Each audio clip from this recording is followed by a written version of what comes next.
Visa আবেদন প্রক্রিয়াকে আরো সুবিধাজনক ও সহজ করতে বাংলাদেশিদের জন্য ই-ভিসা চালু করতে যাচ্ছে থাইল্যান্ড। দেশটির ঢাকাস্থ রয়্যাল থাই দূতাবাস এক বিবৃতিতে জানিয়েছে, 2 জানুয়ারি থেকে বাংলাদেশিদের জন্য ই-ভিসা পরিষেবা চালু করা হবে।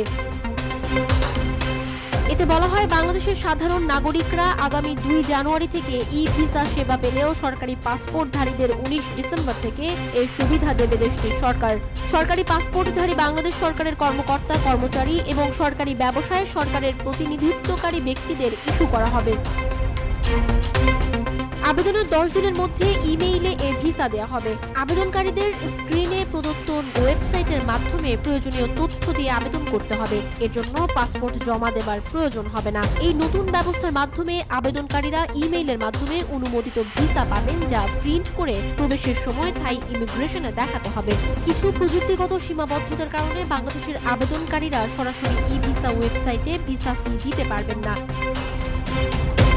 আবেদন জমা দেওয়ার পরে সিস্টেম একটি পেমেন্ট ইনফো সামারি শিট তৈরি করবে, যাতে আবেদনের রেফারেন্স নম্বর, সর্স কোড এবং ভিসা ফি অন্তর্ভুক্ত থাকবে।